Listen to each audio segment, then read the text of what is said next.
Ya, adakah yang ingin menambahkan? Ayo dilengkapi lagi, boleh boleh.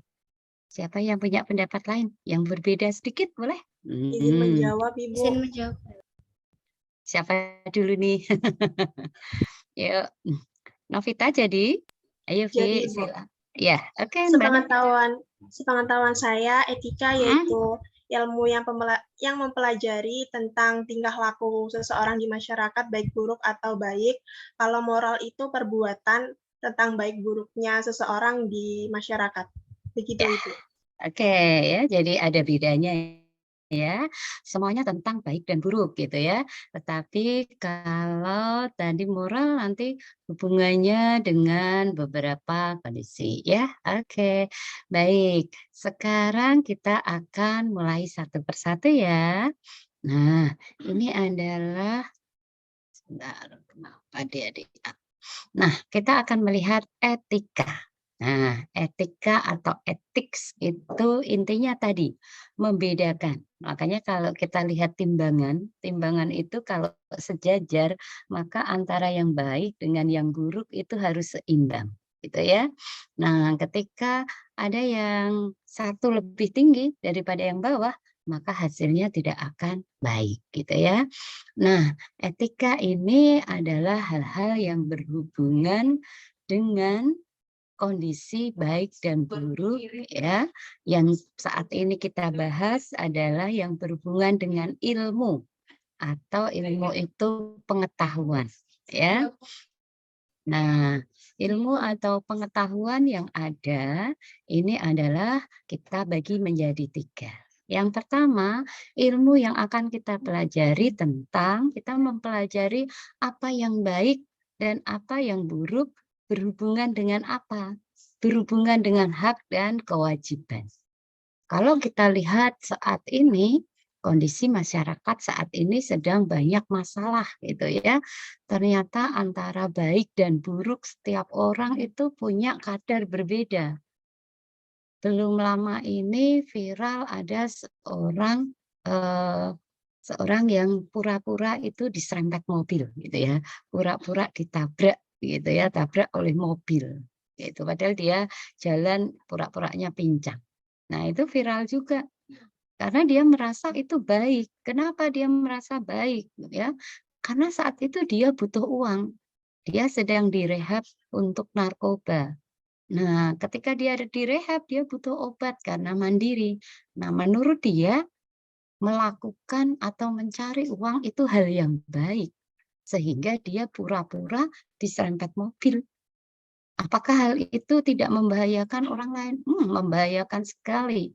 Apalagi dia tampak sedikit memprovokasi gitu ya, memprovokasi masyarakat sekitarnya bahwa dia sedang benar-benar korban tabrak lari. Padahal tidak sama sekali. Dia hanya berupaya menunjukkan saya ini korban ya, sehingga dia akan mendapat uang. Nah, ini baik menurut dia. Tetapi hal ini tidak sama karena itu tidak baik untuk hak dan kewajiban moral seseorang. Setiap orang punya hak, setiap orang punya kewajiban, ya. Nah, ini yang harus kita pertimbangkan. Ada orang yang mengatakan melakukan dosa itu baik juga. Lah daripada saya jujur, tapi nanti malah orangnya sakit hati, ya enggak boleh juga itu ya. Karena di sini yang dikatakan etika adalah suatu ilmu, suatu pengetahuan yang nanti akan mengajak kita untuk membedakan mana yang baik dan mana yang kurang baik atau buruk. Baik dan buruk tidak boleh berdasarkan pertimbangan individu. Timbangannya adalah antara hak dan kewajiban moral. Nah, kemudian di dalam etika itu juga merupakan kumpulan, kumpulan dari nilai. Nilai itu bukan nilai kita dapatkan saat kuliah. Nilai yang ada di sini adalah nilai yang kita dapatkan pada saat kita melakukan sesuatu akan dinilai oleh masyarakat. Nah, nilai ini berhubungan dengan akhlak. Akhlak itu berarti tentang nurani. tentang sesuatu yang ada di atas tataran pemahamannya itu tidak hanya baik saja, tetapi benar, tetapi dapat diterima oleh sekitar, itu adalah moral.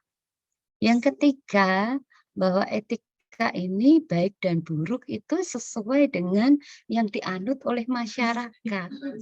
Nah, ya. Jadi baik dan buruk dalam etika ini tidak baik buruk secara pribadi kita, tetapi baik buruk ini adalah yang dinilai oleh masyarakat kita.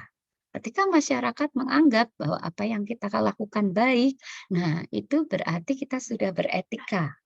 Tetapi ketika masyarakat mengatakan, wah perilakunya nggak baik, walaupun menurut kita baik. Nah, ini akan seringkali berbenturan dengan remaja, ya.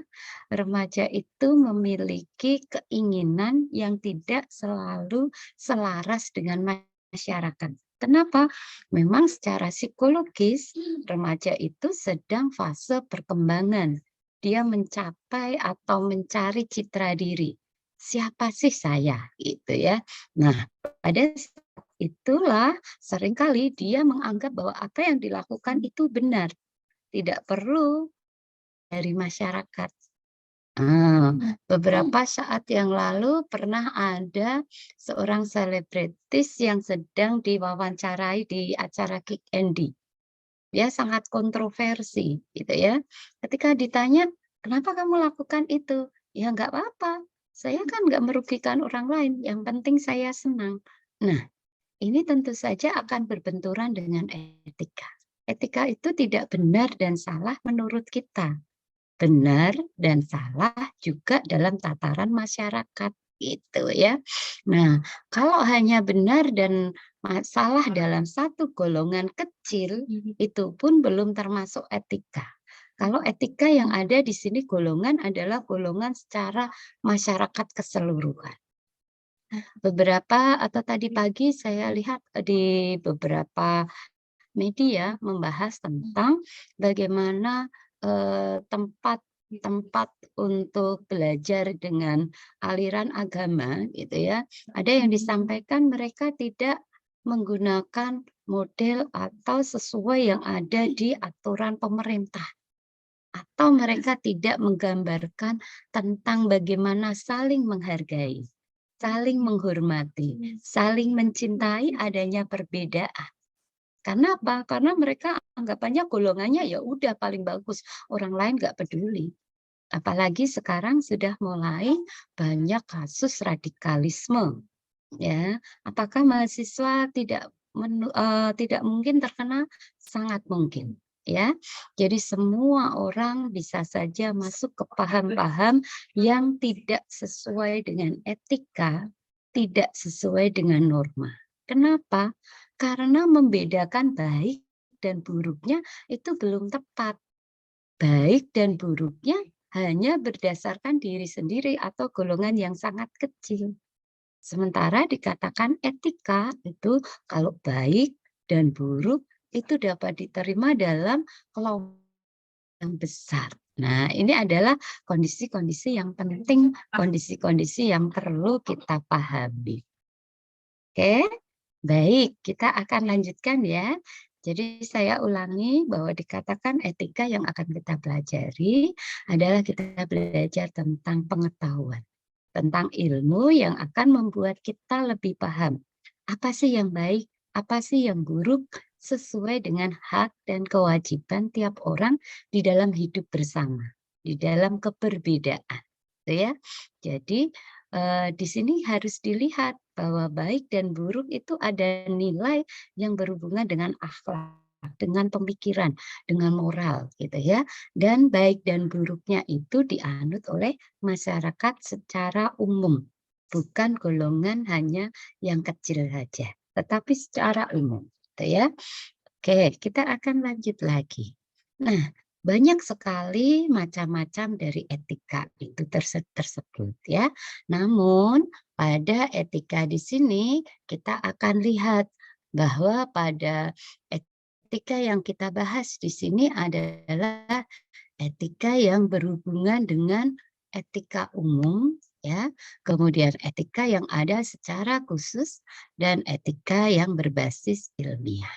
Oke ya, ada 3 hal. Tapi masih banyak nggak? Oh, macam etika banyak. Ada 12, ada 18, tinggal pilih. Tetapi karena fokus kita adalah etika ilmu, etika yang berdasarkan pengetahuan atau yang berasaskan ilmiah, ya.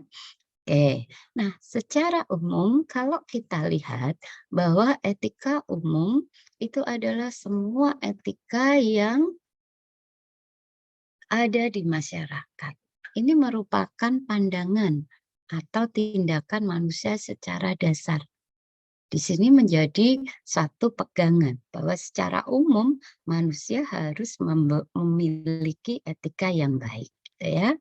Kemudian secara khusus, kalau khusus ini adalah dalam situasi khusus ya. Nanti ini ada dibedakan situasi khususnya apakah darurat, apakah yang memang masih bisa diterima gitu ya. Selanjutnya etika yang berbasis ilmiah ini hubungannya dengan sains, dengan pengetahuan, dengan apa yang akan kita pelajari. Nah, di kebidanan, etika secara umum adalah etika kita secara umum sebagai mahasiswa, sebagai anggota masyarakat. Secara khusus nanti kita adalah seorang bidan, kita calon bidan, gitu ya. Bagaimana etika yang harus dipahami, etika yang harus diperlihatkan dengan fokus kita sebagai calon bidan, gitu ya. Selanjutnya kalau etika berbasis ilmiah adalah bagaimana kita menggunakan ilmu-ilmu kebidanan tersebut dalam pelayanan. Misalnya, ketika kita akan memeriksa ibu hamil. Nah, tentu saja ada etikanya. Tidak langsung, Bu, bajunya dibuka semua. Oh ya, tentu saja ada etika. Ibu dipersilahkan untuk ya, saya akan memeriksa, mau yang diperiksa bagian mana? Bagian payudara, berarti yang dibuka bagian payudara. Bagian bawahnya tutup dengan selimut. Kita mau periksa bagian perut, payudaranya sudah nggak diperiksa, ditutup. Gitu, dan seterusnya. Ya, itu etikanya. Kemudian juga etika ketika kita akan menyampaikan obat. Ya, Ibu, ini ada terapi atau obat yang harus Ibu minum atau yang harus saya berikan. Nanti jenengan akan diajarkan cara nyuntik, masang infus, berikan obat lewat mulut, lewat rektal, lewat telinga, hidung, lewat mata, lewat kulit, dan sebagainya. Nah, ini harus ada etikanya. Kalau kita sembarangan, kadang-kadang obat tersebut menjadi salah digunakan. Harusnya obat untuk pengobatan, malah digunakan untuk melakukan hal yang negatif. Contohnya apa? Penyalahgunaan narkoba, gitu ya. Mereka harusnya obat itu adalah obat anestesi, obat yang digunakan untuk mengurangi rasa sakit atau mereka supaya tidak sadar pada saat operasi. Tapi kadang-kadang orangnya salah, obatnya diminum supaya dia bisa tidak tidur dalam 3 hari, supaya dia berani membunuh orang, supaya dia berani memperkosa banyak orang. Nah, ini adalah bagaimana ketika ilmu ilmiah itu tidak mendapatkan perilaku secara etika, gitu ya. Misalnya bidan, ketika kita akan memeriksa pasien, memberikan pelayanan KB gitu ya. Nah, kalau kita nggak punya etika secara ilmiah, kita akan minta bayaran setinggi-tingginya. Obatnya semurah-murahnya, harganya setinggi-tingginya. Nah, ini bukan termasuk etika ilmiah juga. Kalau kita punya etika yang ilmiah, maka kita tahu, oh obatnya harganya 10.000, jasanya itu 10.000, kemudian alat yang digunakan 5.000, ya 25.000. Jangan sampai kita berlebihan, gitu ya. Bahkan kuliahnya mahal, ya jangan seperti itu. Karena yang kita bahas adalah etika yang membahas atau pelayanan berhubungan dengan ilmiah, oke ya. Nah, ketika kita mempelajari tentang hal-hal tersebut, maka kita akan lanjut lagi ya. Kita akan melihat lagi selain macam etika ada 3, kita melihat yang kedua tentang moralitas. Baik ya, moralitas ini adalah kualitasnya. Kalau etika tadi hanya perbedaan, bedanya baik, bedanya buruk, bedanya baik dan kurang baik. Tetapi kalau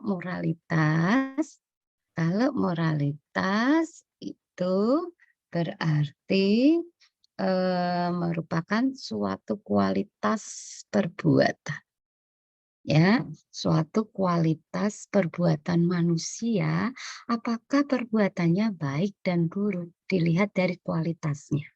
Kalau etika tadi perbedaannya, gitu ya.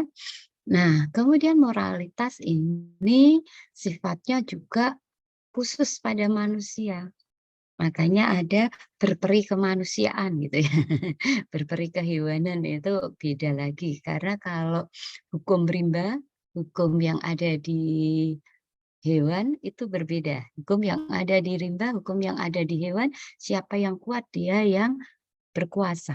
Ada beberapa hewan yang memang memakan hewan lain, itu memang untuk membuat selaras siklus kehidupan. Tapi dia hanya makan sesuai kebutuhan. Kalau manusia coba lihat, ada beberapa gajah yang mati hanya cuma diambil gadingnya. Ada beberapa badak yang mati hanya diambil culanya saja. Nah, kalau hewan tidak, hewan singa menerkam misalnya kancil, ya dia hanya makan sesuai kebutuhan, setelah itu ya sudah, gitu ya. Nah, fenomena moralitas manusia, perbuatan manusia ini adalah perbuatan yang perlu kita lihat.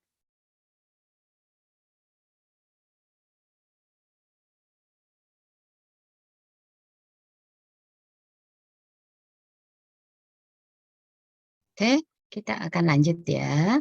Kemudian beberapa pengertian moralitas menurut ahli.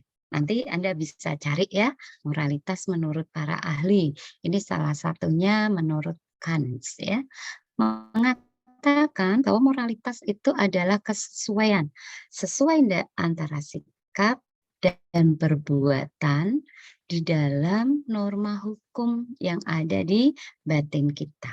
Apakah norma hukum yang ada itu bisa tidak sesuai dengan batin? Bisa. Kalau Anda lihat ada beberapa kasus terjadi salah tangkap. Ada beberapa kasus yang harusnya secara hukum harusnya dipidana, ternyata dia bebas. Nah, ini adalah kondisi norma hukum yang tidak sesuai dengan kondisi batin. Nah, moralitas itu dapat dicapai ketika semua orang mentaati hukum. Nah, hukum ini harapannya adalah hukum yang dapat ditegakkan oleh semua aparatnya. Apakah di Indonesia kadang terdapat beberapa oknum yang berhubungan dengan aparat hukum? Ada. Ada hakim yang salah? Ada. Ada jaksa yang salah? Ada. Ada penuntut yang salah? Ada. Ya. Apalagi kondisi-kondisi saat ini. Nah, itu adalah gambaran di mana moralitas itu sangat diperlukan. Nah, Anda sebagai anak muda ya, generasi penerus kami, bidan-bidan, profesional di tahun-tahun yang akan datang, silahkan mulai sekarang moralnya ditingkatkan. Jadi ketika kita akan melakukan sesuatu, ketika kita akan mengambil keputusan, ketika kita akan melaksanakan atau melakukan apapun, kita harus selalu memikirkan, apakah itu baik, apakah itu buruk. Baik dan buruknya apakah sesuai dengan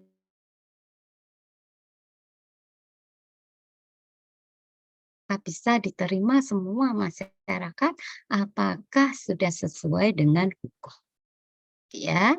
Nah, moralitas itu bisa berlaku secara objektif, bisa berlaku secara subjektif, gitu ya. Moralitas secara objektif itu bagaimana pekerjaan itu dilakukan oleh manusia. ya. Kalau ini objektif, berarti pekerjaan itu adalah kan manusia.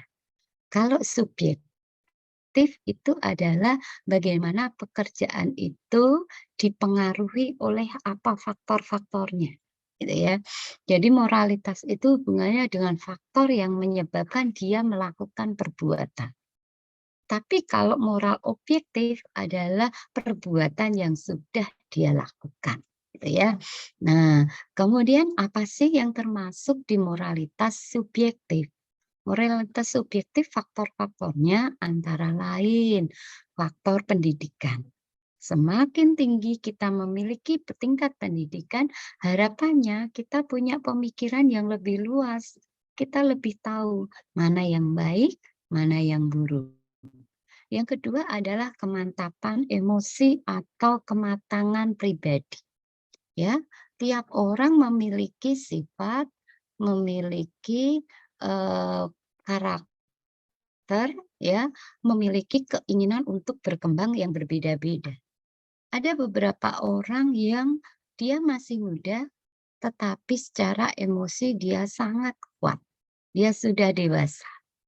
Kalau Anda pernah melihat beberapa media massa menggambarkan tentang anak kecil yang dia memiliki kekuatan hebat merawat orang tuanya sambil dia sekolah.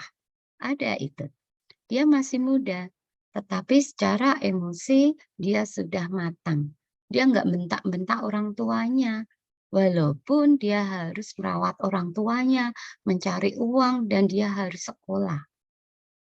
Namun berbeda, kadang-kadang ada anak yang sudah dirawat orang tuanya, diberikan apapun oleh orang tuanya, mereka nggak mengakui orang tuanya. Ya, mereka bahkan tidak hormat dengan orang tuanya. Mereka nggak sayang kepada orang tuanya. Apa perilaku yang menunjukkan mereka nggak hormat, nggak sayang? Kadang-kadang mereka nggak menceritakan permasalahan yang dihadapi. Mereka menganggap orang tua itu kuno. Orang tua itu nggak tahu apa-apa, nggak perlu dikasih tahu, gitu ya. Saya selesaikan sendiri. Tapi ternyata kadang-kadang ada masalah yang jenengan nggak bisa. Harus kita komunikasikan pada orang tua. Kadang-kadang remaja mengambil keputusan semau-maunya tanpa pikir panjang. Padahal keputusan yang Anda ambil itu juga akan mempengaruhi keluarga, akan mempengaruhi semua yang ada di sekitar kita, gitu ya. Nah, jadi kita akan melihat di sini ada yang namanya moralitas secara objektif. Artinya moral itu dilihat dari apa yang kita lakukan. Moralitas secara subjektif adalah moralitas yang dilihat dari apa yang melatar belakangi. Latar belakangnya apa? Dia melakukan permasalahan-permasalahan atau perbuatan-perbuatan tersebut. Nah, akan melihat lagi moralitas itu bisa dibentuk oleh karena kebiasaan manusia. Jadi setiap manusia memiliki kebiasaan yang unik. Nah, kebiasaan ini lama-lama menjadi habit, menjadi perilaku. Sehingga kalau kita mau memperbaiki moralitas kita, kebiasaan kita harus kita tata. Coba nanti ambil kertas ya, atau Anda boleh tuliskan di tempat yang Anda bisa menulis ya, tuliskan kebiasaan baik Anda apa saja, kebiasaan buruknya apa saja. Oke, saya kasih waktu 2 menit ya. Silahkan tulis dulu. Tulis di kertas, nanti diperlihatkan di kamera Zoom ya. Tulis apa yang baik, apa yang buruk dari kebiasaan Anda. Ya, boleh nulis dulu. Tulis di kertas, ntar kita tampilkan di layarnya masing-masing.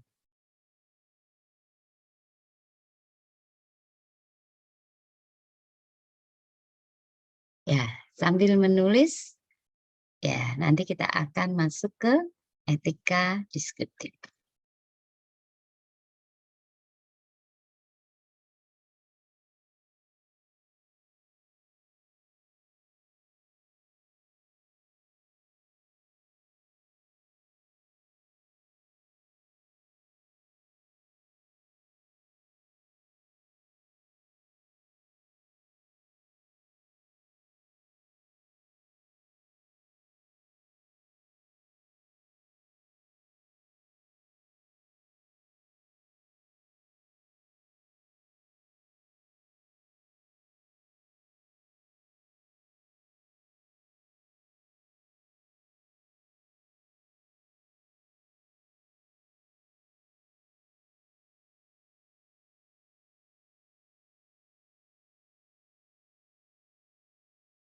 Ada yang sudah bisa menuliskan? Bagi yang sudah menuliskan boleh diperlihatkan di kamera. Yuk, mana yang baik, mana yang buruk?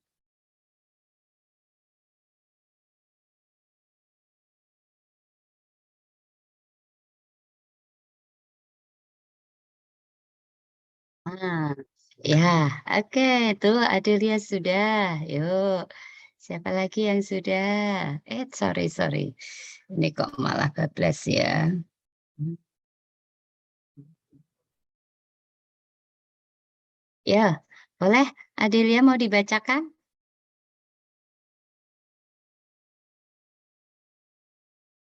Boleh, Ibu. Dibuka? Ya, yuk dibacakan. Kebiasaan baik saya yaitu suka perhatian kepada kepada semua orang, terus suka menolong. Kebiasaan buruk saya yaitu suka bangun siang, malas bersih-bersih, dan suka menunda pekerjaan. Nah, ya. Oke, ada lagi siapa nih? Ayo diangkat. Siapa yang kertasnya sudah diangkat? Boleh buka mic-nya. Nggak apa-apa, ini kan dari kita untuk kita ya, nggak usah malu orang ini kelasnya cuma Zoom-nya juga isinya cuma kita. Ayo, siapa lagi yang sudah nulis? Nur Azizah ini di mana? Mutiara Sari.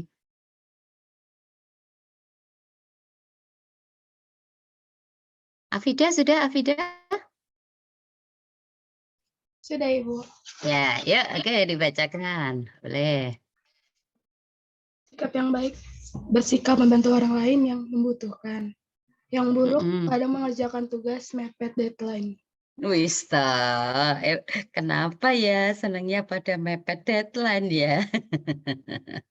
J, baik. Selanjutnya, siapa lagi nih? Salsabila, sudahkah Salsabila?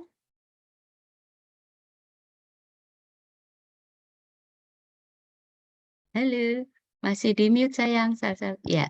Saya Ibu, Mm-mm. kebiasaan baik saya sering membaca dan suka membantu orang tua. Kebiasaan Hmm. buruknya suka menunda-nunda pekerjaan. Kok contoh-contohan ini. Baik, Diana, Diana. Ini Diana di warungnya sendiri atau di warung gambar virtual ini Diana? Halo, Diana. Hai, hai, Diana.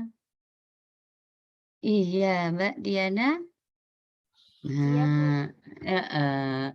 Ini warungnya sendiri apa warungnya virtual ini? Background, Bu. Ya nggak apa-apa kalau memang punya sendiri kan kita bisa kapan-kapan ditraktir gitu ya. Beli di Mbak Diana ya. Ayo Din. Amin. Heeh. Mahasiswa itu wirausaha juga baik loh. Nanti ada perkuliahan wirausaha. Ya, yuk Diana silahkan kebiasaan baik dan kurangnya. Loh, kemana perginya Diana? Din, kamu pergi kemana Din? Ya wis lah, kita tunggu dia habis bungkus si snack ya. Yuk, Natasha. Natasha Devia, sudahkah? Sudah, Ibu. Ya, yuk silahkan. Kebiasaan baik saya sopan terhadap orang yang lebih tua. Kebiasaan buruknya menunda pekerjaan. Oh iya ngono. Masa ini kebiasaan buruknya kembar. Ya wis. Sekarang Latifah Yuliana. Ayo Yul, apa Yul? Jawab, Ibu. Iya. Kebiasaan baik saya Mm-mm. memang sesama, terus Mm-mm. kebiasaan buruk kadang ngerjain tugasnya itu telat dan suka lupa. Ya, oke ya. Di tempat saya putus-putus. Semoga di tempat teman-teman jernih ya. Nggak apa-apa. Oke, satu lagi. Ida, Ida. Ayo, Ida Safira. Ayo. Ya, Ibu. Heeh. Kebiasaan buruk saya selalu menunda pekerjaan. Sedangkan kebiasaan baik selalu membantu orang tua. Ya, kamu bantu apa orang tuamu, Mbok bantu apa? Contohnya bantu orang tua itu apa? Kalau pagi biasanya bantu ibu masak gitu. Oh, pinter masak nih ya. Nanti ikut nih itu MasterChef ya. Enggak apa-apa kan kita mewakili dari kita. Ya, oke. Terima kasih bagi yang lainnya. Silakan ditulis, nanti boleh disampaikan ya. Jadi kita harus memahami apa sih kebiasaan kita, apakah kebiasaan kita baik, apakah kebiasaan kita buruk. Kalau kita hitung, kalau kebiasaan buruk kita lebih banyak daripada kebiasaan baik, wow, kita harus mulai menata diri kita.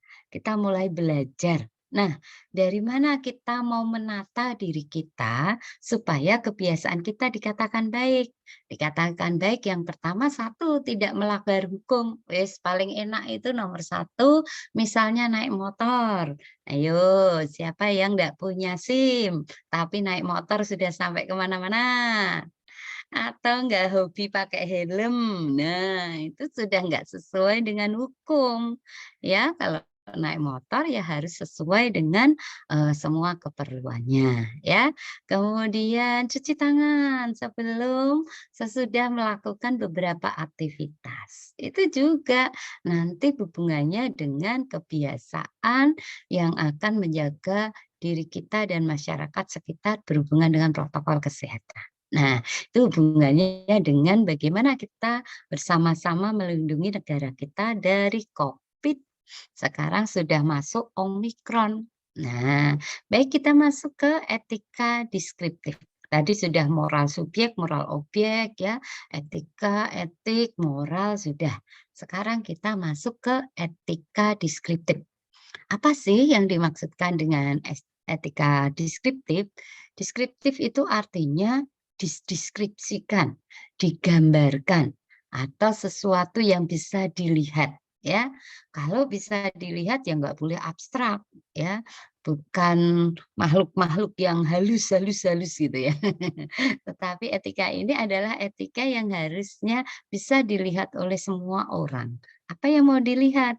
Perilaku kita, ya. Nah, perilaku kita yang baik adalah perilaku yang bermanfaat, perilaku yang menghargai kehidupan sesama kita. Nah, di etika deskriptif ini merupakan dasar bagi kita untuk mengambil keputusan. Apakah kita mau dilihat orang dengan kondisi atau dianggap bahwa kita memiliki etika yang baik? Nah, apakah orang setiap ketemu kita, mereka bisa melihat bahwa apa yang kita putuskan, bagaimana sikap kita adalah sikap yang baik, gitu ya. Nah, ini adalah etika deskriptif, di mana kita di dalam berperilaku dilihat oleh masyarakat tentang apakah perilaku kita sudah baik atau masih kurang baik.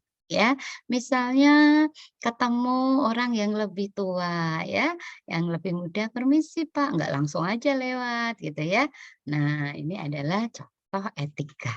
Nanti tugasnya Anda adalah menuliskan contoh-contoh beretika yang baik dengan teman, dengan orang yang lebih tua, dan dengan pejabat. Pejabat itu bisa kepala puskesmas, karena besok kita bekerja kan ada atasan kita gitu ya.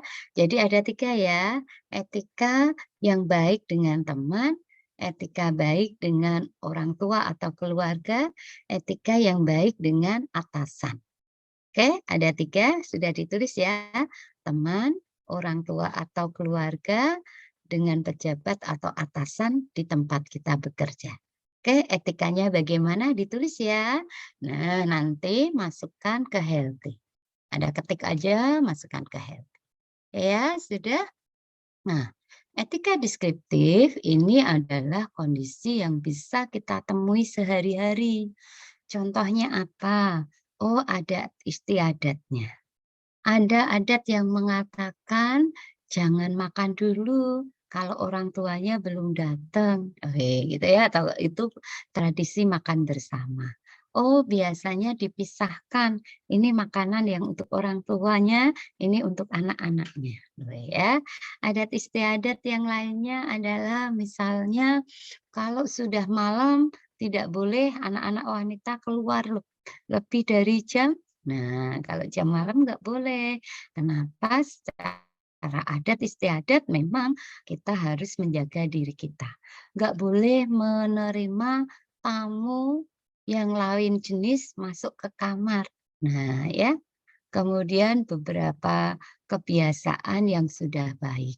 Misalnya kebiasaan memberi salam, senyum, sapa, dibalik ya, senyum, sapa, salam. Nah, ketika bertemu kita berikan senyum kita, ketika kita bertemu kita menyapa dan kita memberikan salam, ya. Oke, kemudian juga tindakan-tindakan yang tidak boleh dilakukan, misalnya budaya-budaya yang di luar tetapi tidak cocok dengan kita. Misalnya di luar ada budaya tentang, hidup bersama tanpa menikah, ya, kumpul kebo apa kumpul bocah. Ya, jadi kalau memang kondisi-kondisi yang tidak sesuai dengan budaya kita sebaiknya dihindarkan, ya. Ada juga budaya menghalalkan minum minuman keras gitu ya. Kalau stres minum minuman keras ya, minum anggur sampai mabuk gitu ya, pakai narkoba. Nah, ini adalah kondisi-kondisi yang kulturnya tidak baik. Demikian juga sekarang sudah mulai banyak ada kultur-kultur atau budaya-budaya kekerasan. Orang tersinggung sedikit langsung membunuh. Orang tidak suka sedikit langsung dia melakukan kekerasan. Nah, ini adalah perlu dikendalikan dalam diri kita sendiri. Ya, kita perlu menghargai setiap orang, kita perlu mengampuni, kita perlu juga memahami permasalahan yang dihadapi. Mungkin pada saat tertentu jangan ketemu temannya, diajak diskusi mereka nggak mau, mereka nggak respect gitu ya. Nah, kita perlu memahami lebih lanjut apakah yang menjadi latar belakangnya. Kenapa dia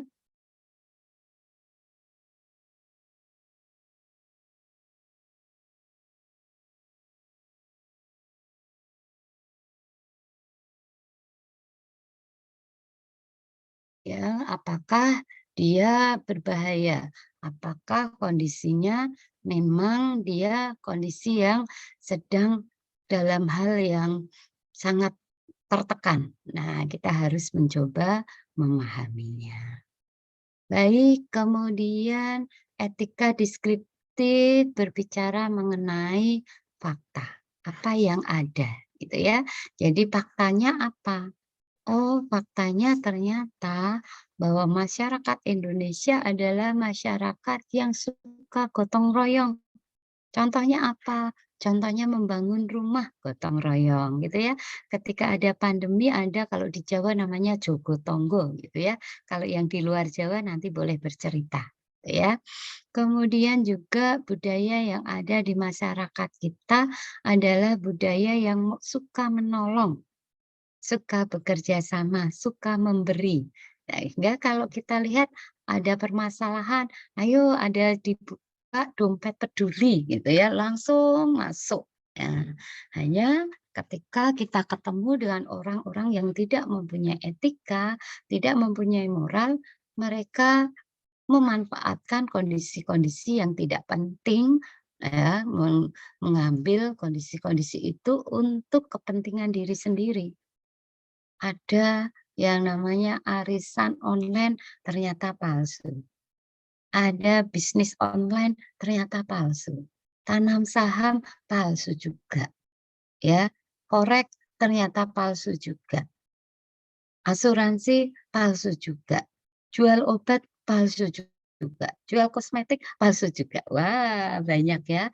Ini adalah kondisi-kondisi yang bisa kita lihat faktanya bahwa ternyata banyak orang yang masih belum memiliki moral, belum memiliki etika yang bisa kita lihat atau etika secara deskriptif.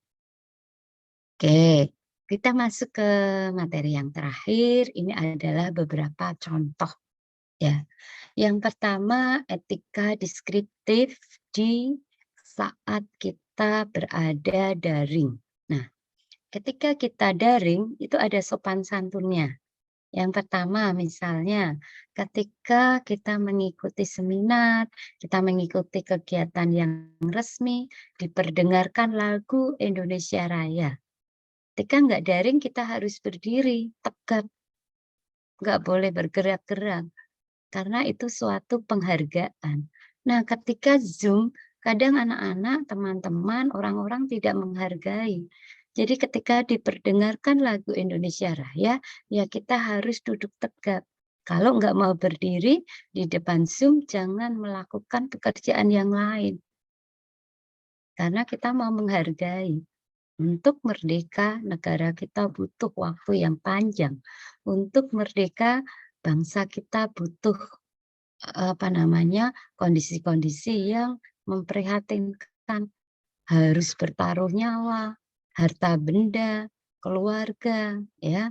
Nah, kemudian yang kedua adalah pakaian atau posisi. Kadang-kadang jenengan nge-Zoom dicambi tiduran, nggak boleh. Nggak menghargai sama sekali, nggak etis sama sekali. Jadi ketika perkuliahan, Anda harus setting tempatnya adalah tempat untuk kuliah. Bagaimana tempat yang kuliah yang baik? Adalah tempat di mana kita fokus ada di situ. Ya, jadi ketika kita mau kuliah, ya jangan disambi makan bakso. Nggak etis sama sekali. Ya, nanti ada waktunya karena perkuliahan itu tidak langsung berapa jam dipakai Zoom terus. Pasti nanti ada jam untuk istirahat. Nah, ketika jam istirahat itu silahkan Anda untuk beristirahat, makan, minum ke belakang ya.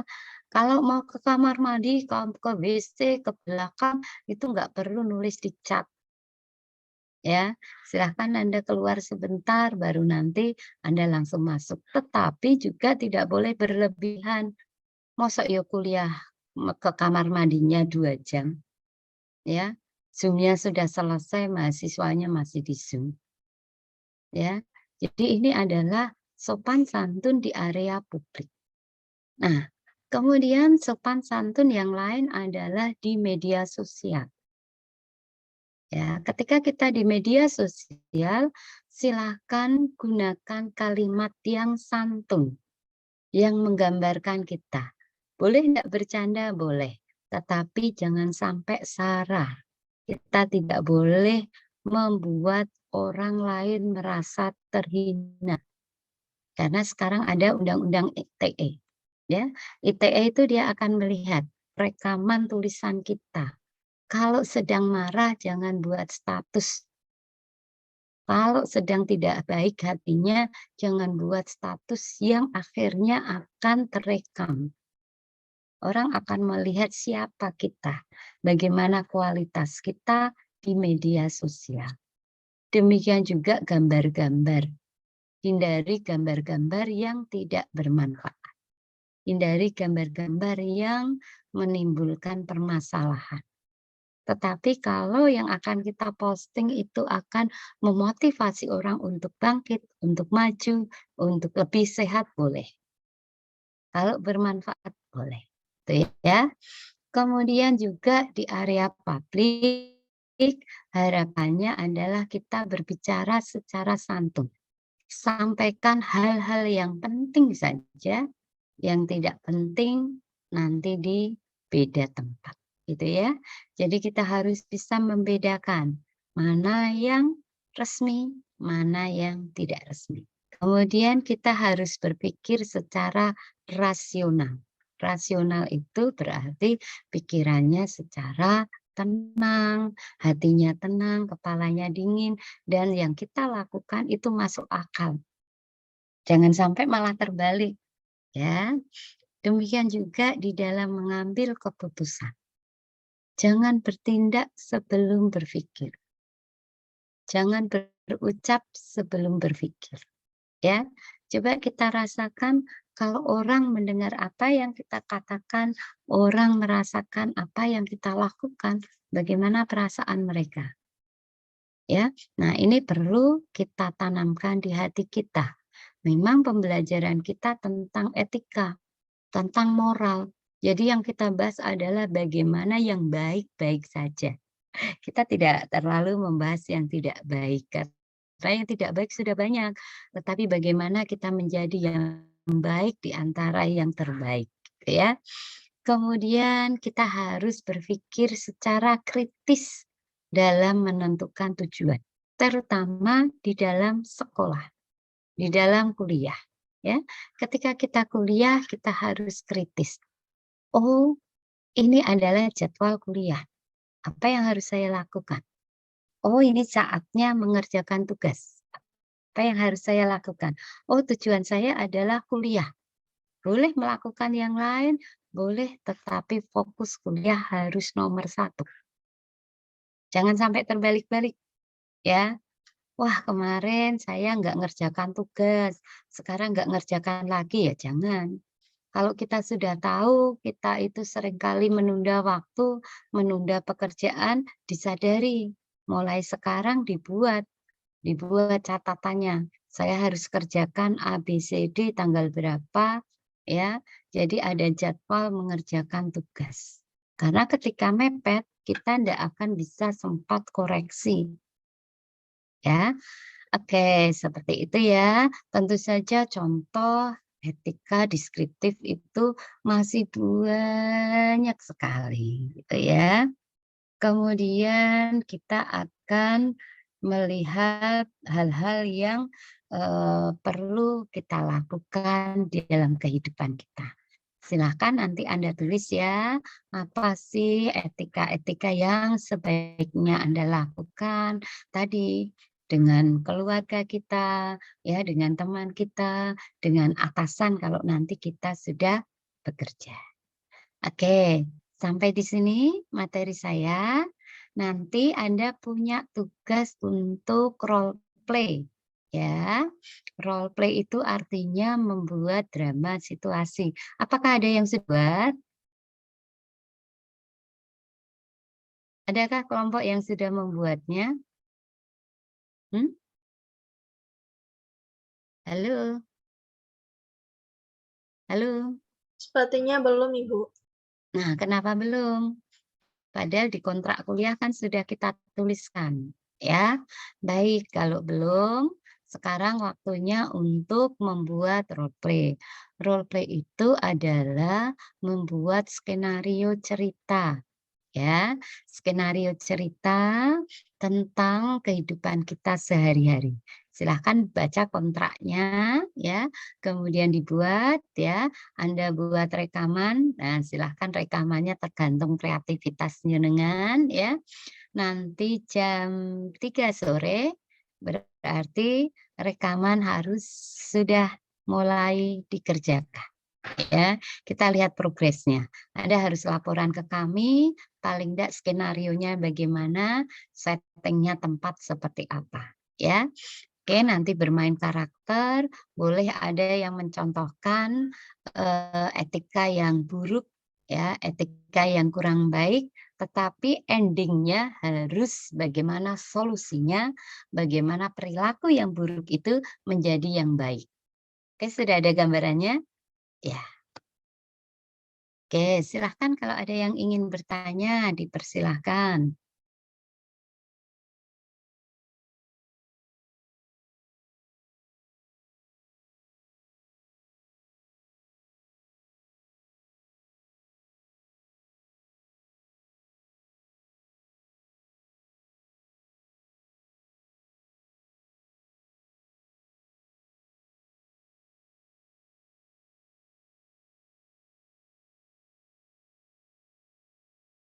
Belum, ini tinggal anak-anak tanya. Ya, silahkan. Adakah yang ingin bertanya?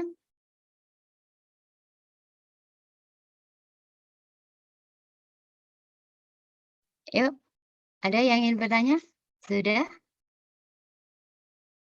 Novita, mau bertanya boleh? Sudah, Ibu. Ya, Oke ya, sudah semuanya ya. Kalau sudah semua, sekarang silahkan bergabung dengan teman-temannya ya. Silahkan mencoba membuat role play. Oke, terima kasih semuanya. Tetap semangat ya. Nanti jam 3 Anda bisa kirimkan ke saya contohnya. Anda bisa kirimkan ke saya apa namanya? Skenarionya. Kalau sudah jadi filmnya boleh dikirim, kalau belum paling enggak skenarionya dan deskripsinya bisa disampaikan. Oke, terima kasih semuanya. Kita tutup ya. Terima Terima kasih, kasih. Ibu. Terima kasih, Ibu. Terima kasih, Bu. Terima kasih, Bu.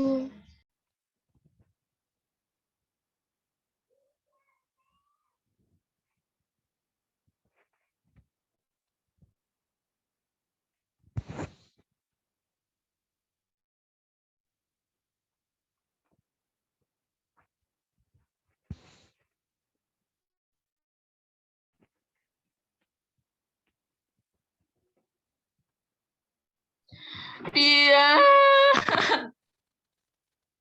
Guys, semuanya vote Jenny ya. Harus vote Jenny. Jenny Mbak kebidanan. Jenny Mbak kebidanan. Alhamdulillah. April. Jenny, kamu membanggakan orang tuamu, Jenny. Dia tak mau suara tak traktor yang melaku. Apa? Rata traktir. Kok gitu?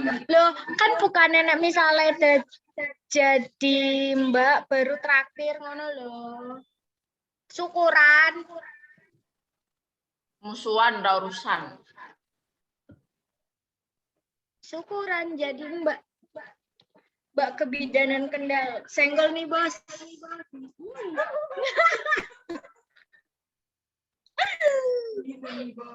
Bidan nih, Bos. Mbak kebidanan nih, Bos. Senggol dong.